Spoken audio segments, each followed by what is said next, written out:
Assalamualaikum warahmatullahi wabarakatuh. Kami dari kelompok 6 beranggotakan 4 orang. Yang pertama, Andi Indah Purnama, saya sendiri, Nur Aulia Muhdir, Nur Kiswani, dan Kevin Mahendra.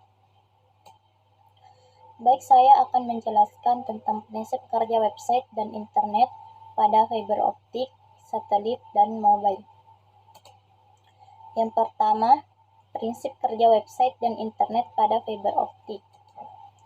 Fiber optik adalah jenis kabel yang berfungsi untuk mengubah sinyal listrik menjadi cahaya dan mengalirkannya dari satu titik ke titik lainnya. Bahan yang digunakan dari kabel fiber optik ini sendiri umumnya adalah serat kaca dan plastik yang sangat halus.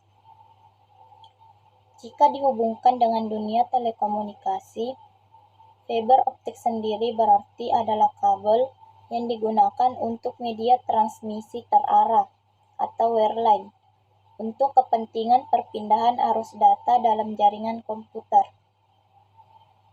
Prinsip kerja fiber optik tergantung pada prinsip jumlah refleksi internal. Refleksi cahaya atau dibiaskan berdasarkan sudut yang menyerang permukaan. Prinsip ini berpusat pada cara kerja serat optik yang membatasi sudut di mana gelombang cahaya dikirim, memungkinkan untuk mengontrol secara efisien sampai ke tujuan.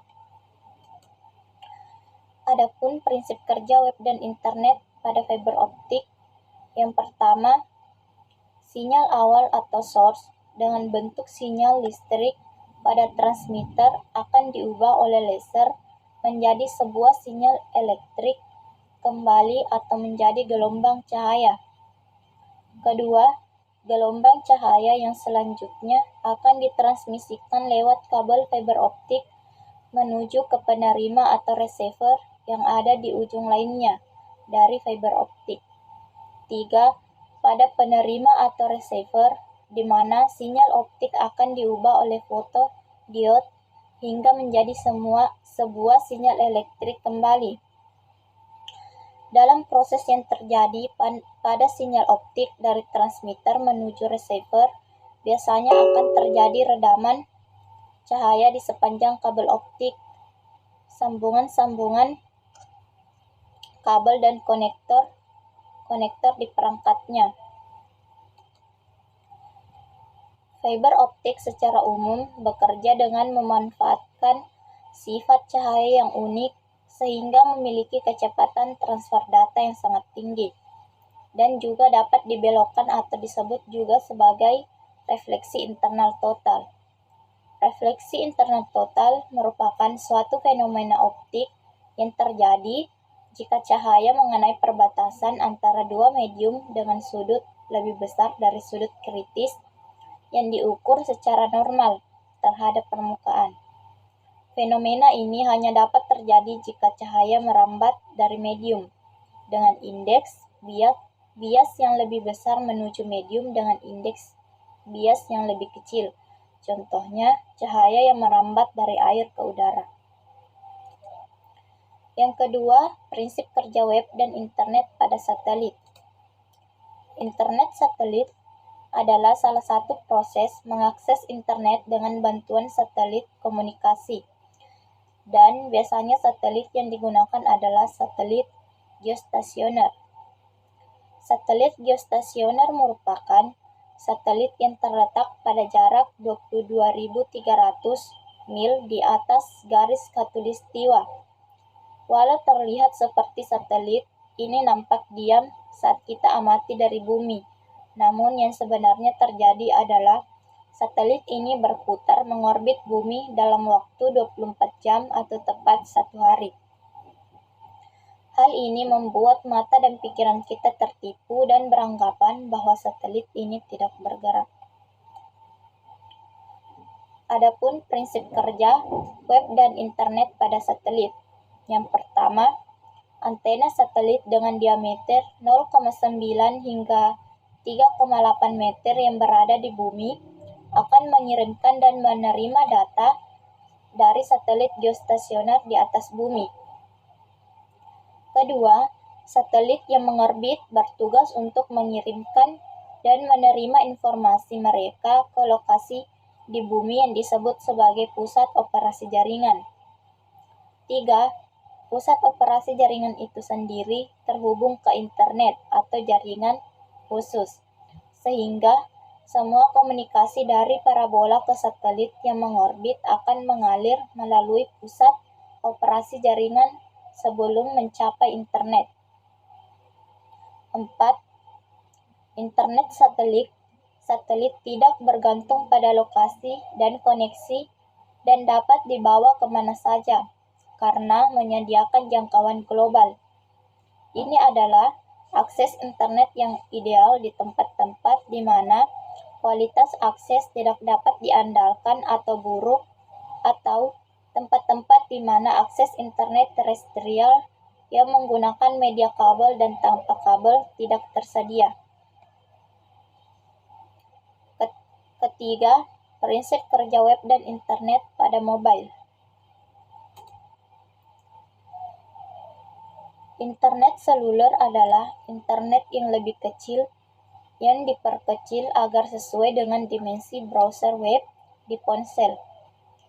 Jaringan telepon seluler adalah contoh jaringan seluler, jaringan yang memiliki sekelompok lokasi geografis bersama yang dikenal sebagai sel yang terhubung ke internet melalui satelit. Mobile access merupakan layanan akses internet yang dapat Anda peroleh secara mudah dan praktis melalui perangkat telepon seluler. Dibandingkan menggunakan komputer maupun laptop, mayoritas banyak orang menggunakan smartphone untuk mengakses internet. Adapun prinsip kerja web dan internet pada mobile, yaitu terdapat dua cara untuk terhubung ke internet melalui ponsel. Yang pertama, melalui penyedia layanan telepon seluler. Telepon terhubung ke internet melalui transfer data dengan cara yang sama seperti PC, tetapi dengan tautan nirkabel. Kedua, menggunakan Wi-Fi standar. Perangkat berkemampuan Wi-Fi memungkinkan untuk menjelajahi web menggunakan hotspot Wi-Fi gratis, yang sangat berguna pada saat koneksi jaringan telepon yang tidak begitu kuat. Itulah tadi prinsip kerja web dan internet pada fiber optik, satelit, dan mobile. Terima kasih. Baiklah, saya Nur Kiswani akan menjelaskan teknologi pada website dan internet saat ini. Web 2.0 merupakan generasi kedua dari World Wide Web atau WWW. Pada generasi ini sudah menggunakan fitur yang lebih interaktif dan dinamis, berbeda dengan generasi sebelumnya yang masih statis. Dengan menggunakan Web 2.0 ini, percakapan bisa dilakukan dua arah antara pemilik website dan pengguna dan pengunjung website. Adapun kelebihan dari adanya Web 2.0 ini adalah pengguna tidak perlu memiliki keahlian khusus dalam bidang pemrograman website. Semua hal teknis sudah dibuatkan dengan user interface yang menarik dan memudahkan bagi para pengguna. Adapun teknologi yang digunakan pada Web 2.0 yaitu yang pertama, Ajax merupakan teknik pengembangan web yang mengganti data di server sehingga webpack tidak perlu untuk reload setiap kali change request dari user. Ajax membuat halaman web menjadi lebih menarik dari sisi user. Dan yang kedua yaitu Open Application Program Interface atau APIS. Adalah sistem software yang memungkinkan programmer untuk mengembangkan berbagai macam fitur pada user interface seperti pull-down menu dan lain sebagainya. Adapun elemen yang ada dalam Web 2.0, yang pertama yaitu podcast dan RSS feeds. Podcast dan RSS feed ini merupakan file digital media yang terdistribusi melalui internet, dan RRS memungkinkan user untuk dapat download konten yang sedang dibuka. Elemen yang kedua yaitu user-generated content. Nah, user-generated content yaitu elemen lainnya adalah user-generated content yang memungkinkan user untuk membuat kontennya sendiri. Contohnya seperti wiki, yaitu software yang memungkinkan user untuk membuat dan edit konten yang ada di website dengan browser manapun. Contoh lainnya seperti blog, di mana user dapat membuat ceritanya sendiri dan dapat membagikan konten yang dibuatnya kepada user lain. Elemen ketiga yaitu Mushubs. Mushub ini merupakan kumpulan dari berbagai sumber online ke dalam satu halaman web. Sebagai contohnya yaitu ramalan cuaca yang menempel pada satu halaman website. Elemen keempat yaitu real-time data feeds. Elemen web 2.0 ini adalah data headline news merupakan contoh dari real-time data feeds. Yang elemen kelima yaitu teks. Teks ini digunakan apabila ada keywords yang digunakan untuk mendeskripsikan sesuatu, misalnya fotografi, blog, video klip, dan sebagainya. Tag memungkinkan user juga untuk mengatur data yang mereka inginkan. Karakteristik dalam web 2.0 salah satunya yaitu merupakan suatu web platform yang memungkinkan penggunanya dapat mengakses web ini kapanpun dan dimanapun pengguna berada. Karena web ini telah terinstall dalam internet sehingga dapat diakses kapanpun dan dimanapun, sehingga akan sangat memudahkan pengguna dalam memanfaatkannya. Adapun beberapa karakteristik dalam web 2.0 itu seperti kolaborasi pengetahuan, di mana kolaborasi pengetahuan ini merupakan upaya untuk memunculkan berbagai pengetahuan dari para penggunanya untuk di-share kepada banyak orang. Dapat dicontohkan juga pada pengguna Wikipedia. Nah, di Wikipedia ini merupakan ensiklopedia online yang memperbolehkan semua orang untuk membuat dan mengedit artikel. Dan karakteristik dalam web 2.0 itu seperti data yang kuat dan unik, di mana data yang kuat dan unik ini merupakan kekuatan aplikasi web 2.0 yang terletak pada data. Aplikasi yang ada di internet yang berhasil selalu didukung oleh basis data yang kuat dan unik. Contohnya seperti google.com dengan amazon.com, di mana google.com ini mempunyai kekuatan untuk mengumpulkan dan manajemen data halaman-halaman web di internet. Sedangkan contoh dari amazon.com itu mempunyai kekuatan untuk pengumpulan data buku yang sangat lengkap. Selanjutnya ini adalah ada beberapa perbandingan antara web 2.0 dengan web 1.0. Perbedaan yang pertama yaitu perilaku pengguna. Nah, di perilaku pengguna web 1 itu dapat membaca, sedangkan di web 2.0 itu kita dapat menulis. Perbedaan kedua yaitu pola hubungan penerbit dan pengguna. Nah, pada web 1.0 ini cuma menggunakan satu arah atau searah, sedangkan web 2.0 ini menggunakan dua arah atau interaktif. Perbedaan yang ketiga, hubungan antar pengakses. Nah, pada web 1.0 tidak berjenjang, sedangkan pada web 2.0 berjejaring. Perbedaan yang keempat yaitu pengguna utama web. Web 1.0 itu individu, sedangkan web 2.0 individu dan komunitas. Perbedaan yang kelima, pengelolaan konten. Pada web 1.0 di sini taksonomi, sedangkan web 2.0 Folksonomy. Perbedaan keenam, hubungan dengan server. Pada web 1.0 yaitu klien dan server, web 2.0 peer-to-peer. Perbedaan yang ketujuh, bahasa pemrograman penampil konten. Web 1.0 di sini menggunakan bahasa program HTML, sedangkan web 2.0 menggunakan bahasa pemrograman HTML, XML, dan XHTML. Perbedaan yang kedelapan yaitu sumber konten. Pada web 1.0 ini penerbit, sedangkan web 2.0 ini pemilik situs. Perbedaan yang kesembilan yaitu penayangan berbagai kanal informasi. Web 1.0 itu RSS dan sedangkan web 2.0 yaitu sindikasi. Nah, itulah penjelasan dari internet yang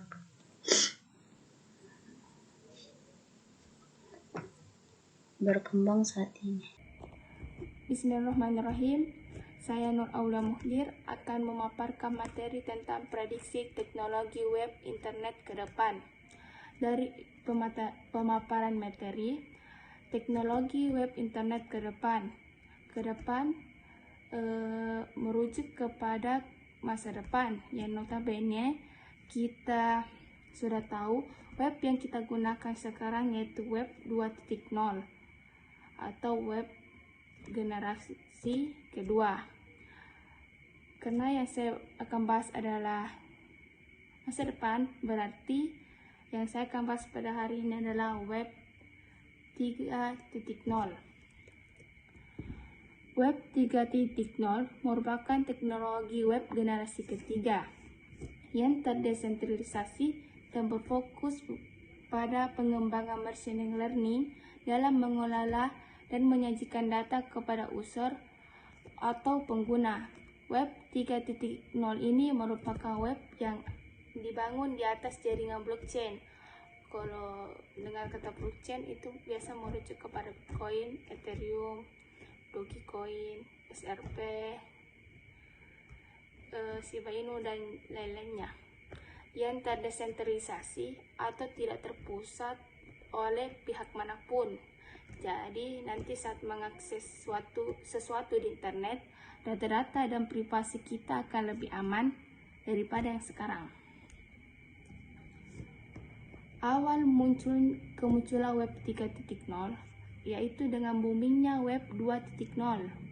Para pakar internet mulai berpikir untuk mengembangkan generasi selanjutnya dari web 2.0 yaitu web 3.0. Konsep web 3.0 pertama kali diperkenalkan pada tahun 2001, yaitu pada saat Tim Berners-Lee menemukan World Wide Web, menulis sebuah artikel ilmiah yang menggambarkan web 3.0 sebagai sebuah sarana. Web 3.0 diciptakan oleh CEO founder Ethereum, Gavin Wood, pada tahun 2014, sebagaimana dilansir dari CNBC International. Kerap disingkat dengan Web 3, istilah tersebut muncul dari visi Wood terhadap masa depan internet sebagai penerus dari Web 1.0 dan Web 2.0. Menurutnya, Web 3 adalah internet yang bergerak dengan sistem desentralisasi dan menerapkan demokrasi. Dengan begitu, pemain besar dunia maya seperti Amazon, Microsoft, bahkan Google tidak mendominasi. Dominasi Web 2.0 saat ini memungkinkan adanya monopoli di layanan internet. Fitur dalam Web 3.0 yaitu 1. Ubiquitous.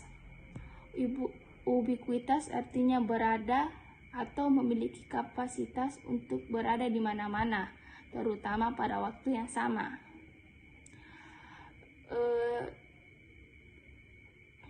Ubiquitous itu misalnya penggunaan Facebook, bisa langsung mengambil gambar dan membagikannya, yang kemudian menjadi ada di mana-mana, lantaran tersedia untuk siapapun di mana saja mereka berada, sepanjang mereka punya akses ke jaringan media sosial.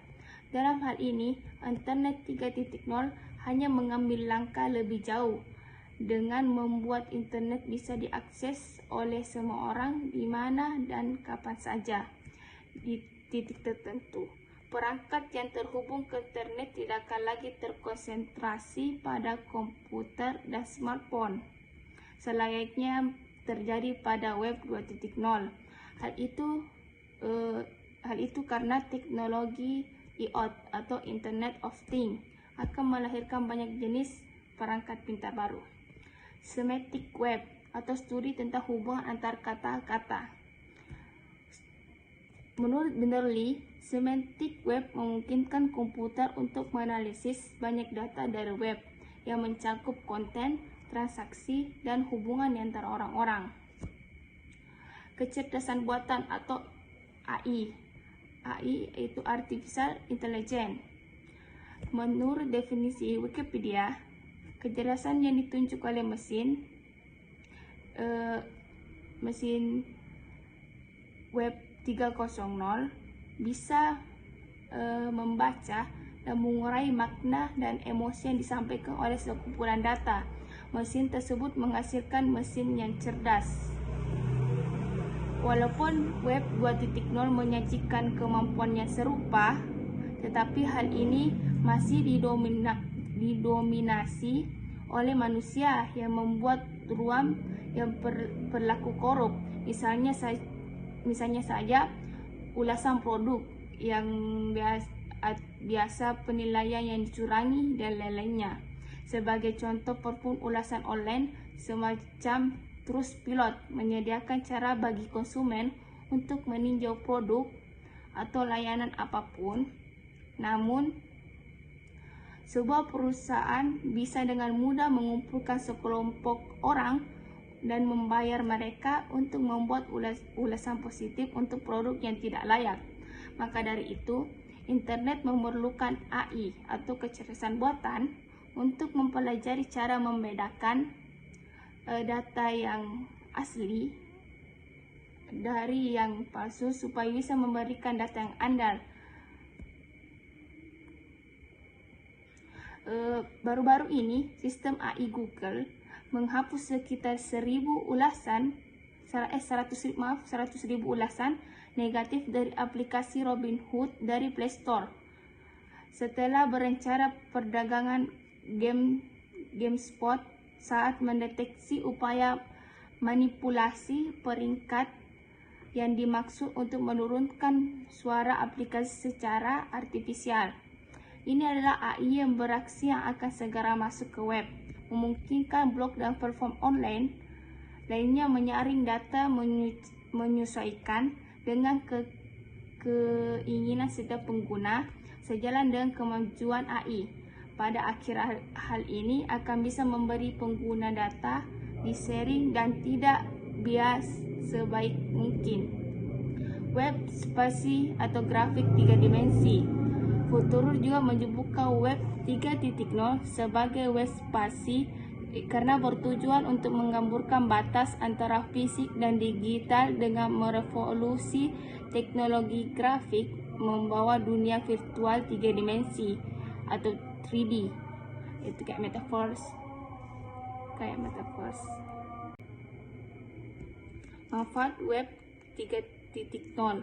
Web 3.0 menawarkan metode yang efisien dalam membantu komputer mengorganisasi dan menarik kesimpulan dari data online.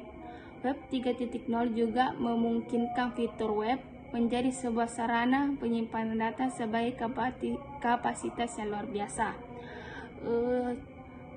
Contoh dari web kesimpulan dari saya, kehadiran dari Web 3.0, kemunculan internet baru nanti akan memberikan pengalaman dan penjelajahan yang lebih pribadi dan disesuaikan, sistem pencarian yang lebih cerdas dan lebih mirip manusia, dan manfaat terdesentralisasi lainnya yang diharapkan bakal membantu membangun web yang lebih adil.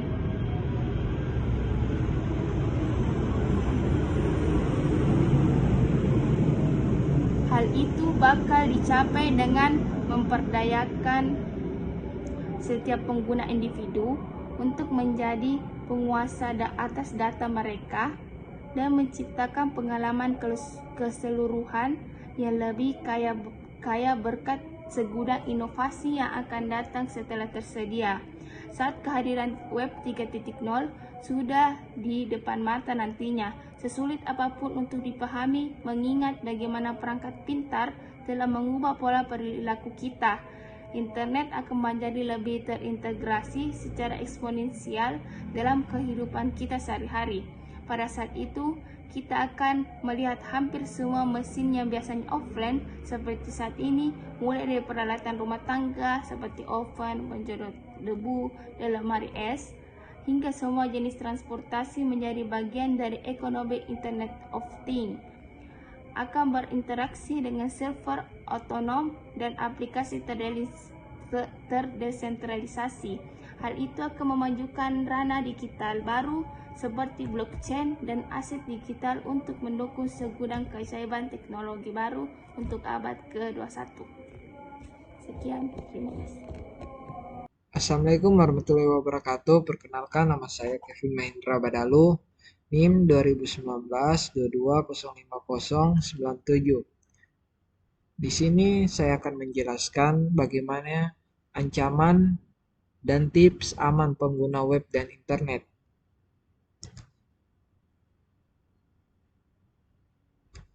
Ancaman pada website dan internet.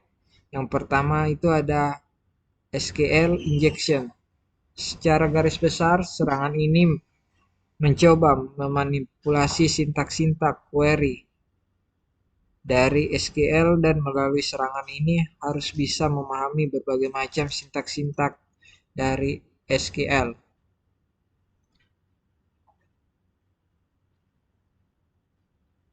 Karena kenapa?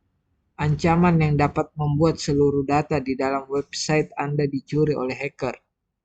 Yang kedua itu ada cross-site scripting, di mana browser kita ketika mengakses halaman-halaman website yang menggunakan JavaScript, biasanya browser kita akan mengeksekusi kode-kode JavaScript tersebut. Jadi bayangkan jikalau ada seseorang hacker berhasil menginjeksi kode-kode JavaScript tadinya, kemudian kita sebagai pengguna mengakses halaman website yang diinjeksi JavaScript oleh penyerang, akan sangat berbahaya bagi website kita. Dan yang ketiga ada cross-site requires for grey attacks, di mana biasanya serangan ini digunakan oleh penyerang seperti hacker untuk membuat sebuah link untuk diklik oleh user, maka akan mendapatkan atau menimbulkan efek yang sangat tidak terduga atau sangat berbahaya.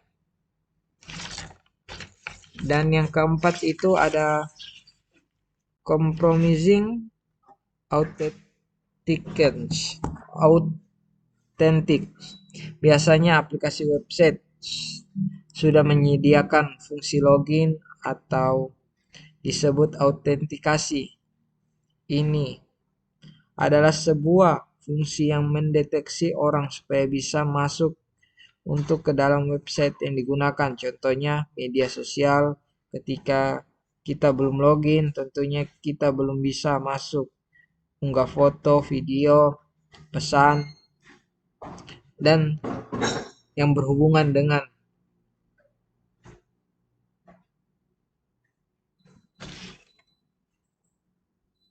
sosial media. Dan yang kelima itu ada session hijacking, di mana sangat berbahaya. Karena kenapa? Serangan ini langsung mencoba mencuri langsung sesi antara si korban dan server. Maka ketika kita mengakses, kita langsung bisa login ke dua merah. Dan di sini saya akan menjelaskan tentang untuk menghindari ancaman.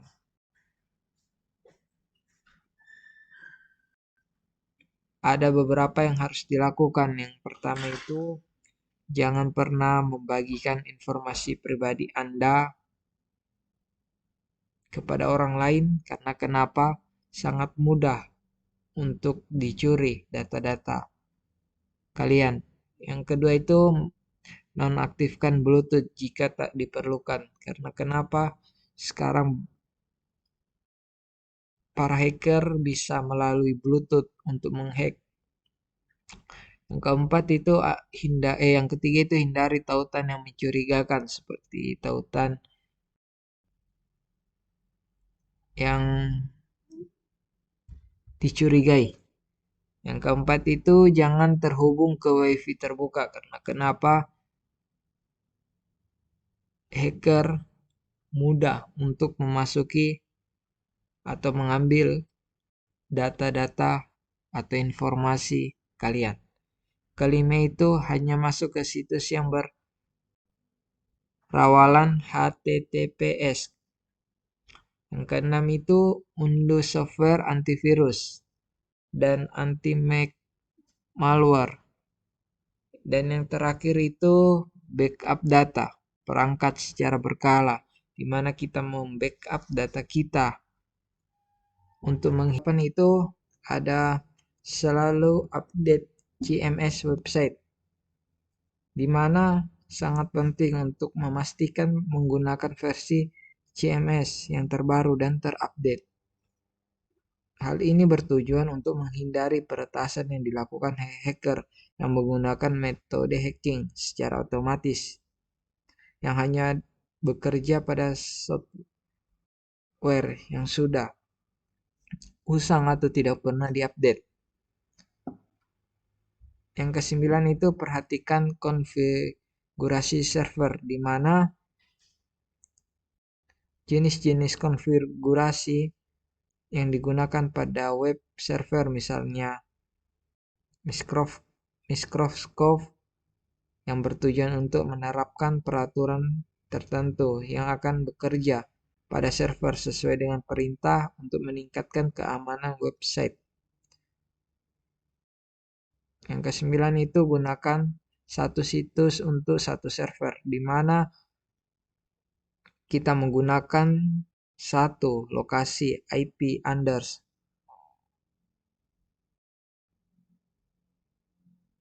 Karena di sini kita tidak dapat memicu resiko cybercrime yang lebih besar.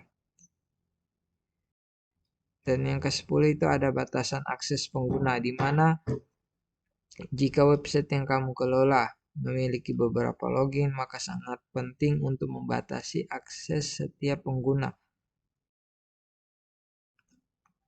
Dapat mengatur peran penggunaan yang login ke website kamu, misalnya admin, editor, anggota, dan lain-lain sebagainya. Yang ke-11 itu perkuat password, di mana password yang kalian gunakan harus kalian kombinasikan dengan yang rumit dan sulit. Gabungkan huruf dengan tanda baca, sisipkan huruf besar, angka, simbol, dan lain sebagainya. Pastikan password kalian tidak tertebak atau tidak mencerminkan kepribadian kamu. Dan yang terakhir adalah ganti pengaturan default CMS, di mana pengaturan CMS website memang sudah digunakan. Selain pengaturan sederhana, pengoperasiannya juga mudah dan cepat. Default CMS sangat berbahaya untuk keamanan end-user, seperti yang kita ketahui, hacker yang dilakukan secara otomatis dan banyak memanfaatkan pengaturan default dari CMS dengan mengubah setelah default CMS. Kamu dapat menghindari sejumlah serangan cyber. Mungkin itu penjelasan dari saya, kurang lebihnya mohon dimaafkan. Assalamualaikum warahmatullahi wabarakatuh.